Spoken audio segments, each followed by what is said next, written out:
Boa noite. A graça e a paz esteja com cada um dos meus irmãos que aqui estão, em nome de Jesus. Amém. Queridos, Deus seja louvado pela vida de cada um de vocês, por esse momento precioso de adoração que nós tivemos.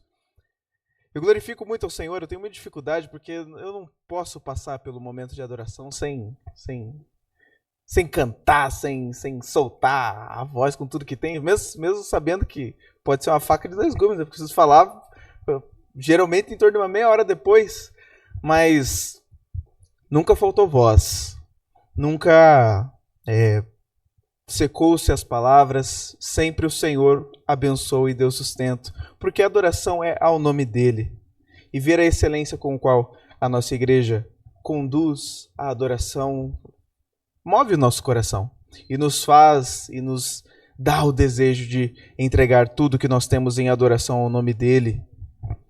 Meus irmãos, eu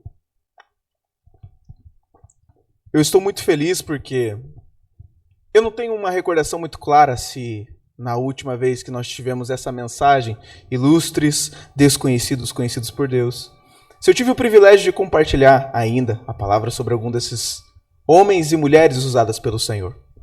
Mas uma coisa eu tenho certeza, é que essa é, na verdade, uma série de mensagens que muito alegra o meu coração. Uma delas é uma das que impregnou. Eu não esqueço mais. Eu lembro desse título e isso mexe comigo, me alegra. Eu falo, poxa, eu vou conhecer homens e mulheres da palavra de Deus que eu não prestei atenção devidamente, que eu não dei o crédito devido. E é por isso que é tão assertivo o nome dessa série de mensagens.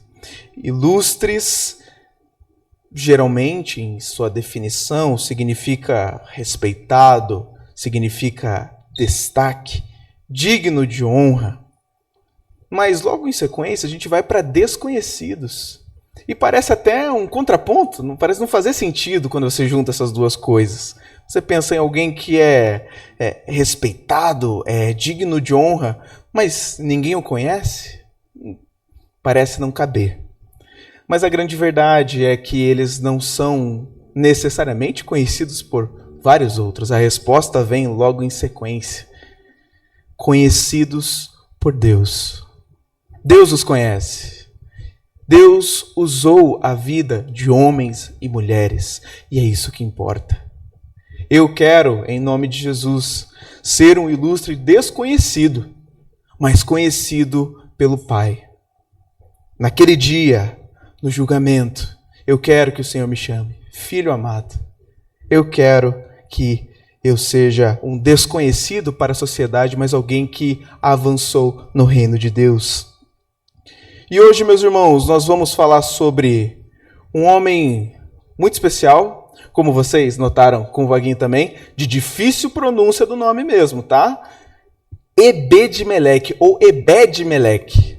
Fica a sua escolha, eu vou chamar de Ebed porque eu acho que fica mais tranquilo de pronunciar, senão eu vou acabar me confundindo.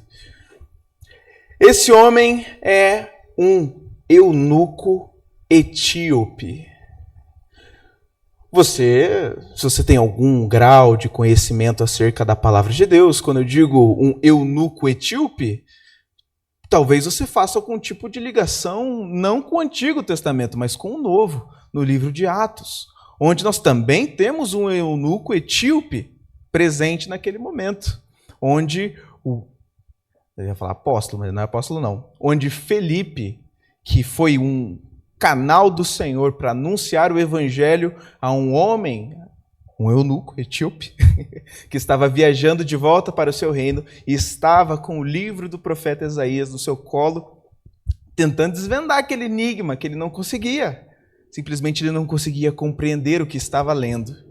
Felipe é guiado a estar até ali e ele anuncia aquele evangelho que era desconhecido àquele homem, tornando simples, tornando claro. E ali ele se converte, é uma cena linda. Mas não é esse etíope eunuco que nós vamos falar hoje. Porque existe um outro também no Antigo Testamento. Diga-se de passagem, no Novo, esse que se converteu, nós não sabemos nem o nome. Mas esse nós temos. O nome e mais mais momentos onde ele é usado poderosamente na palavra de Deus. E eu quero convidar você a abrir a palavra de Deus em Jeremias, capítulo 38.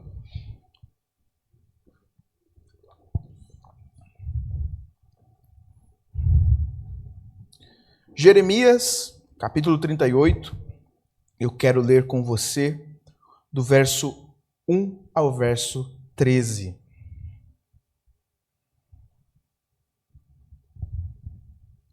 Como é uma leitura um pouco extensa, eu quero junto com você já dar início. Diz assim a palavra de Deus em Jeremias, capítulo 38, do verso 1 ao 13. Cefatias, filho de Matã, Gedalias, filho de Pazur, Jucal, filho de Selemias, e Pazur, filho de Malquias, ouviram as palavras que Jeremias anunciava a todo o povo, dizendo: assim diz o Senhor, quem ficar nessa cidade morrerá à espada, de fome e de peste.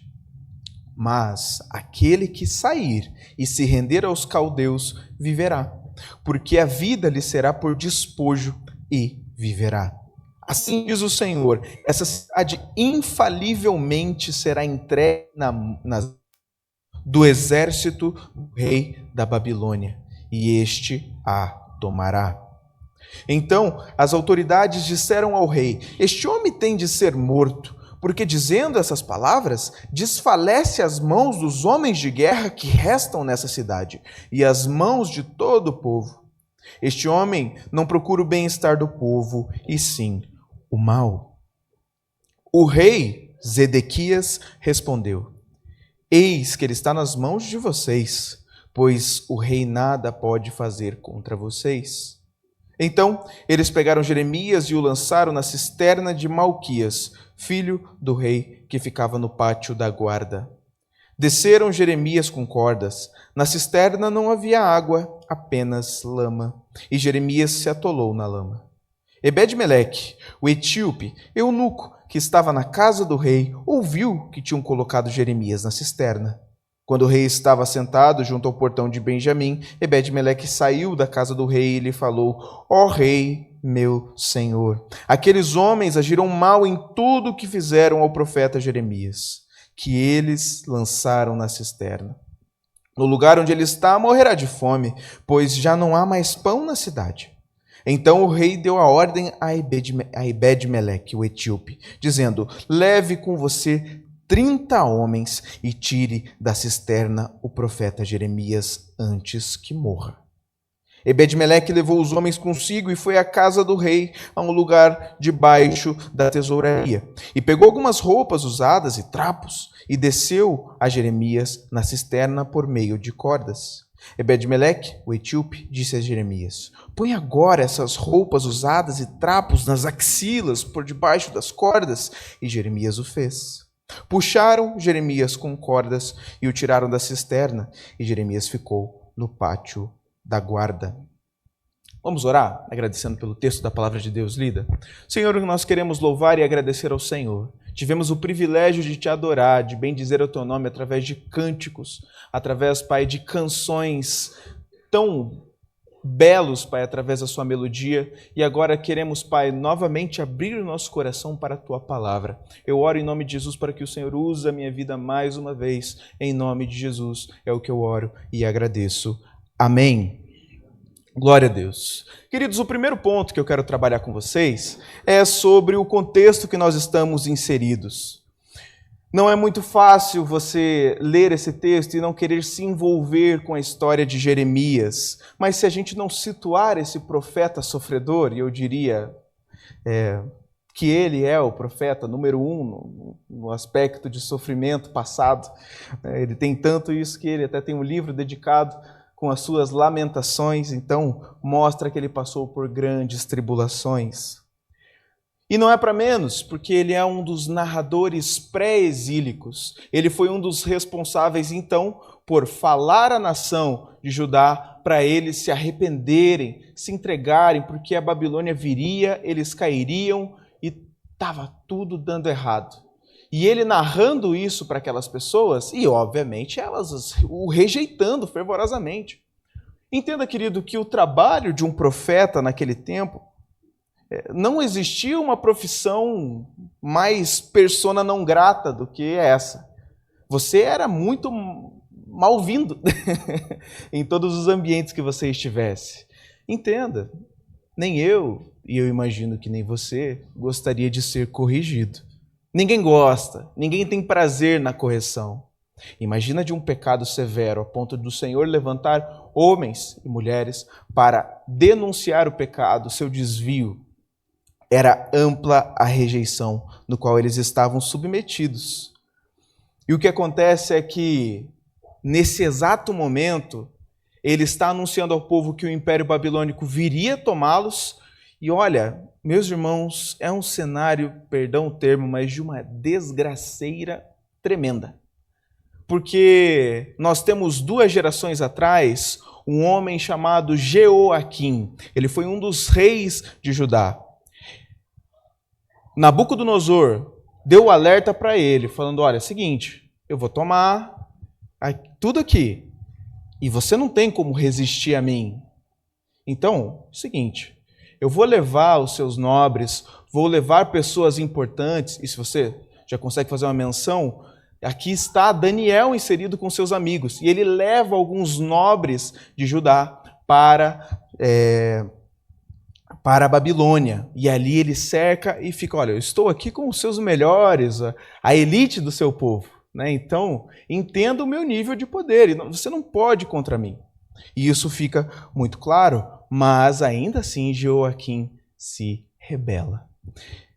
E não à toa, o profeta também alerta, Jeremias também alerta, de que morte humilhante Jeoaquim sofreria por conta disso. Está lá em Jeremias 22, não precisa abrir, mas ele diz no capítulo 22, 18 ao 19, não o prantearão. Será sepultado como se sepulta um jumento, arrastado e lançado para fora das portas de Jerusalém.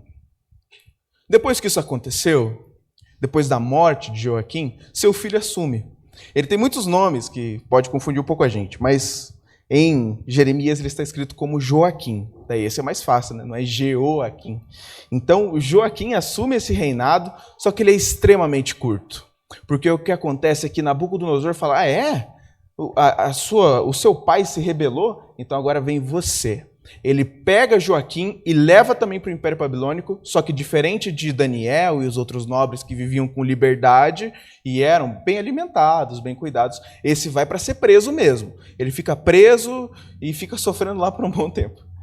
E o que acontece então Nabucodonosor diz, deixa eu ver, e eu vou colocar então lá alguém específico, a minha escolha. Aí eu deixo ainda o povo mais fragilizado, porque eles vão pensar, nossa, não é nem o nosso rei mesmo, né? É alguém que a outra nação que nos dominou colocou. E ele pensou, aí empata o jogo, está tranquilo, né? Não dá mais problema. Eles pagam nossos tributos e fica tudo bem.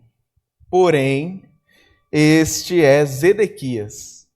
Ele não era para ser o rei, mas ele era filho também de um rei, só que o segundo ou terceiro filho. E ele é colocado como essa figura, e o que ele faz? Ele se rebela também. Queridos, dessa rebelião resulta numa das mortes mais trágicas que nós temos registradas na palavra de Deus. Trágicas no requinte da crueldade, eu digo. Porque depois dessa rebelião, ele não volta atrás da sua palavra, ele vai até o fim, e de repente ele se vê numa situação onde ele precisa fugir. Na fuga, ele é emboscado, é pego e ele tem os seus familiares e a nobreza, os seus mais próximos no reinado, mortos diante dele, e esta é a última visão que ele tem, porque eles furam os seus olhos e deixam ele viver pelo resto de sua vida. Para deixar bem claro que essa é a última visão que ele teria. Triste. É um cenário muito caótico no qual estavam acontecendo esse desvio da nação, e era um tempo muito doloroso, principalmente para o profeta também, tentando a todo momento apaziguar a situação, mas não havia jeito. Mas nós temos um protagonista e nós estamos agora devidamente situados no que estava acontecendo. Então eu quero adentrar um pouco a mais, junto contigo, no nosso protagonista, Ebed-Meleque, que tomou atitudes muito ousadas, se dá para falar dessa forma. E eu quero dizer a você que ter eunucos naquele tempo, naquele período, era uma prática pagã, uma prática equivocada. Porque na aliança que fizeram com Moisés, Moisés passou essa informação de que não teriam pessoas eunucas servindo. Não era assim que o Senhor queria conduzir as coisas. Vai contra a lei mosaica. Mas era um hábito muito comum em vários outros reinos. Era interessante para os reinos ter eunucos. Porque quando você faz isso, e você tem esses homens ao seu lado, eles vivem em prol do reino. E só. Porque eles não têm serventia, digamos assim, fora da corte. O que eles vão fazer? Eles não têm mais geração para ali para frente. Então tudo que eles podem fazer é servir com excelência ao seu reino. Então eles já não são mais um problema com as concubinas que o rei de outros reinos possa ter. Ele já não tem outros conflitos de interesse, porque ele não pode ter geração. Então, mais uma coisa importante. Na palavra de Deus, algo que não fica tão claro é a palavra eunuco. A palavra eunuco ela é um pouco dúbia, né? Então, pode ser que, na verdade, só se refira a um oficial. No hebraico, o termo que separa esse eunuco para um servo do palácio é muito sutil. Porém, não é difícil de acreditar, dado a idolatria presente naquele reino, dado o distanciamento da presença de Deus. O seu nome, Ebed-Meleque, significa servo do rei. Ele não era um escravo, ele era, de fato, alguém próximo e com autoridade naquele reino. Eu quero dizer a você, nós vamos entrar com mais afinco no texto da palavra de Deus, mas um dos comentários que eu encontrei de Moody, é um teólogo que ele fez a seguinte observação, de que acha interessante que na melancolia claramente existente no livro de Jeremias, um estrangeiro desprezado, claramente, por ser eunuco, se preocupa com o profeta rejeitado a ponto de arriscar a sua posição, que era tudo o que ele tinha. E eu quero, mais uma vez, prestar atenção junto com você no verso 9. Diz assim a palavra de Deus, acompanhe comigo se você puder. Ó rei, meu senhor, aqueles homens agiram mal em tudo o que fizeram ao profeta Jeremias, que eles lançaram na cisterna. No lugar onde ele está, morrerá de fome, pois não há mais pão na cidade. Eu gostaria de prestar um pouco de atenção nessa parte, porque ele não está sendo sutil, né? Ele está sendo bem direto, na verdade. Ele não está comendo pelas bordas, ele está fazendo uma declaração. E os homens que jogaram Jeremias na cisterna estavam ali presentes. Então, aqueles homens, ele está apontando, ele está mostrando quem são. Ele está deixando claro a sua discordância. E não bastando, ele diz: aqueles homens que fizeram mal. A intenção daqueles homens era má. Isso é uma acusação. Isso é sério. E o rei presta atenção nas palavras desse homem. John Gill diz que ele falou de forma livre, ousada e intrépida na presença na presença do rei e dos nobres.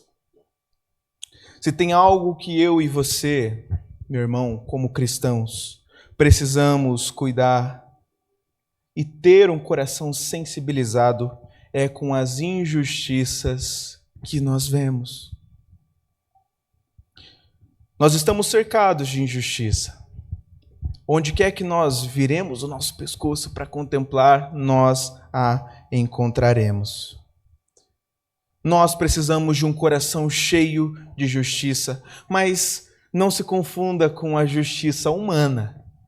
Essa é rejeitada pelo próprio Deus, porque ela é falha, ela é limitada. Mas A justiça de Deus é santa. Ela é pura. E nós precisamos buscá-lo para ser preenchidos pelo Senhor. Eu quero, em nome de Jesus, que nós tenhamos esse coração ousado deste homem que arriscou a sua posição porque viu a injustiça. O quanto nós estamos no nosso dia a dia e nós vemos pessoas sofrendo, pessoas que estão passando por dificuldades, sejam elas emocionais, financeiras, quaisquer que sejam.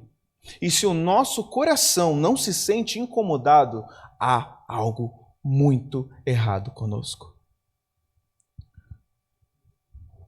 Porque entenda, olha a esperança que você tem. Olha o que você já recebeu da parte do Senhor. A salvação em Cristo Jesus. A alegria de fazer parte do seu reino. De ter a esperança viva. Nós já recebemos tanto do Senhor. Mas eu sei que existem corações que podem estar se perguntando nesse exato momento, mas e as minhas injustiças? E os meus sofrimentos? Eu também passo por dificuldades e quem vê? Quem levanta uma mão para me ajudar? E eu respondo a você, se você é um filho amado de Deus, se Cristo Jesus reina em seu coração, você já é mais que um vencedor nele. Você é amado, você é visto e terá a glória eterna como fonte de descanso e paz. Mas eu pergunto a você, e aqueles que não têm nada? E aqueles ao qual o coração está perdido e não tem ao que se apegar, pois não conhecem a verdade, não conhecem Cristo. Ao que eles podem se apegar? Nós sabemos a resposta, mas nós temos anunciado essa resposta. Quando chegar o dia, e ele virá, onde nós prestaremos conta ao nosso Deus por aquilo que nós fizemos, se anunciamos ou não o seu reino, seremos aqueles que seremos elogiados pelo Senhor, pois nós nos sensibilizamos com os corações que sofriam e anunciamos a esperança do Evangelho, ou seremos aqueles que no fim só se preocuparam com o próprio bem-estar, com o seu próprio conforto. Eu quero avançar no texto com você, porque o verso 10 ao 13 também nos traz mais detalhes a respeito dessa investida de Ebed-Meleque. Então o rei deu a ordem a Ebed-Meleque, o etíope, dizendo: leve com você 30 homens e tire da cisterna o profeta Jeremias antes que morra. Ebed-Meleque levou os homens consigo e foi para a casa do rei, a um lugar debaixo da tesouraria, e pegou algumas roupas usadas e trapos e os desceu a Jeremias na cisterna por meio de cordas.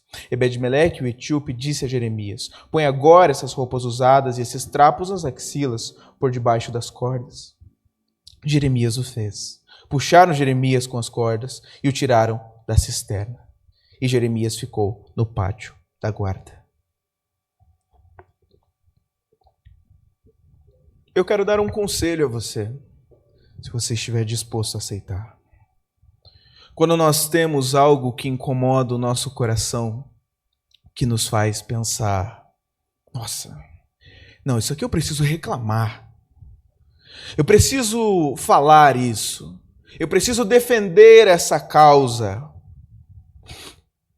Eu recomendo a você que esteja disposto a arregaçar as suas mangas, porque vem trabalho aí. Quando nós abraçamos algo, e nós vemos isso no exemplo de Ebed-Meleque, ele não apenas foi alguém que reclamou. Não. Esse homem agora tem uma missão, e a missão foi reunir pessoas, e dessas pessoas resgatar o profeta. Defender causas, olhar e enxergar pessoas, se importar com elas, vai exigir de você. Entenda isso.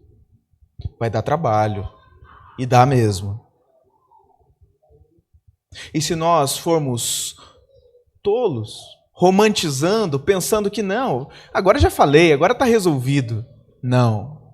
Nós temos uma prática naquilo que nós nos comprometemos. A sua atitude, o seu se importar, você ver a injustiça e tomar uma atitude vai exigir de você um posicionamento não só verbal, mas de atitude. Queridos, como há pessoas que entendem que receberam uma mensagem da parte de Deus para outra pessoa executar. Não, eu acho que isso aqui é muito importante de se realizar, mas olha, tá aqui, ó. Vamos correr atrás disso aí, você que assume. Se Deus falou ao seu coração, se Deus te chamou para uma obra, é você. É você quem Ele está chamando. É você a quem Ele comissionou. Mas veja que interessante. Apesar dessa comissão, não significa que você está trabalhando sozinho. Ebed-Meleque teve 30 pessoas para ajudá-lo na missão que ele recebeu.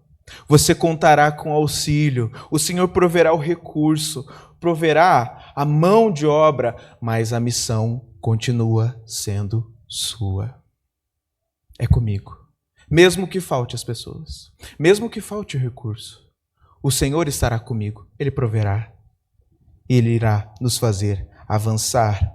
E você quer ver o resultado dessa busca? Está no capítulo seguinte, do verso 15 ao 18. Jeremias, capítulo 39, do verso 15 ao 18.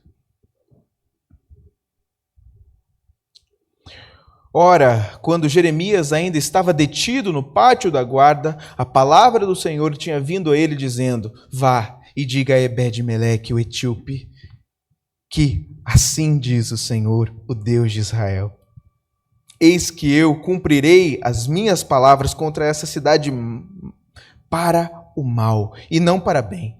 Elas se cumprirão diante de você naquele dia, mas a você eu livrarei naquele dia, diz o Senhor.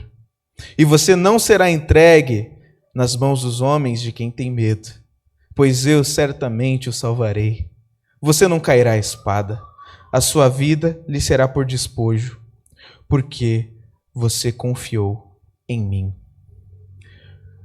Esse contexto no qual nós lemos, Nabucodonosor já havia dominado, já havia acontecido dele mesmo tomar a atitude de, opa, Jeremias é um cara bacana, ele não quer me atrapalhar, ele avisou para o povo se entregar, e o povo não quis. Então eu não tenho problema com Jeremias, nós estamos juntos nessa. Ele está levando Jeremias de lá, e Jeremias ainda tem essa palavra para Ebed-Meleque. Ele não foi esquecido, não. Ele foi livre, e ele foi abençoado e cuidado pelo Senhor. Se nós escolhemos caminhar em justiça segundo a sua palavra, e eu falo da justiça de Deus e não da justiça humana, pois a do Senhor é de fato a perfeita. Busque o Senhor, queridos. Enxergue as pessoas, se importe com elas. Tenha uma ira santa que vem do Senhor conforme você vê a injustiça. E ela existe. Efésios 4:26 diz para nós: irai-vos, mas não pequeis. Ou seja, o nosso coração pode se conformar com a injustiça sem pecar. Feche seus olhos, nós vamos orar.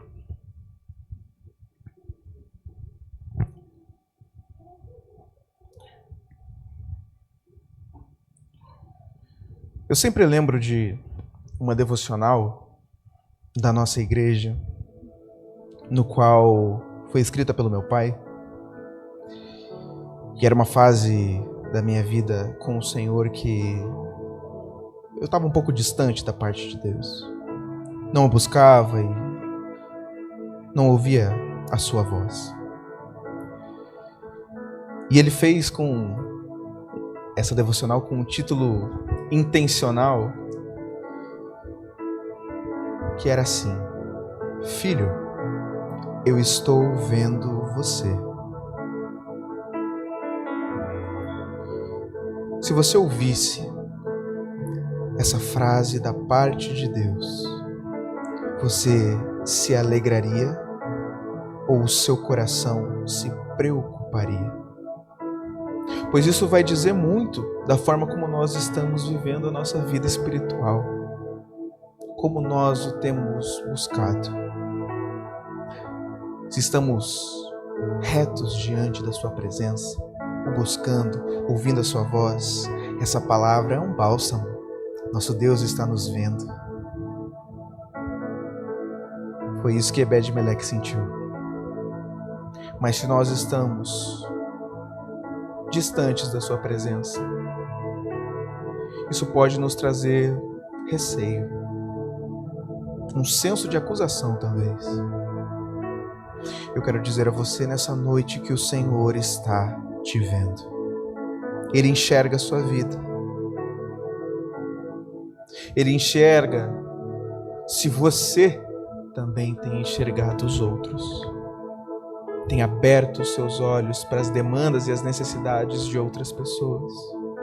Se estamos aqui sendo alimentados, é para voltarmos para o fronte de batalha no nosso cotidiano e ajudar a alimentar outras pessoas com verdades eternas. O Senhor está vendo você. Ele está vendo as suas demandas. Ele está vendo as suas necessidades, as suas dificuldades, os seus desafios. E eu digo a você, querido, você não está sozinho. O Senhor está presente, junto com você, pois Ele prometeu, Ele disse que estaria conosco até o fim dos tempos. Confie na mão de Deus, enxergue pessoas, contemple a injustiça e tome um posicionamento. É o que o Senhor espera de nós como agentes celestiais, pois esse mundo jaz no maligno, mas o nosso coração já pertence à eternidade ao lado de Deus, e outros corações precisam encontrar essa verdade. Pai, nós queremos agradecer por essa noite, pois nós o adoramos, ouvimos a sua voz e fomos desafiados a viver mais próximos do Senhor. Nos ajuda, Deus, pois o Senhor sustenta essa obra, nos dá o chamado, nos dá, Pai, a convocação a enxergar pessoas como o Senhor quer que nós as enxerguemos. Que como Ebed-Meleque, onde ele tomou uma decisão ousada, não importa o meu cargo, a minha posição, eu não posso me calar diante da injustiça. Nos dá essa ousadia, Pai, e esse comprometimento, para a glória do Senhor, para que pessoas conheçam do Teu amor e vejam através das nossas vidas agentes do Senhor, servos do Deus vivo. Oramos em nome de Jesus, o nosso Senhor e o nosso Salvador. Amém. E graças a Deus. Deus abençoe a igreja.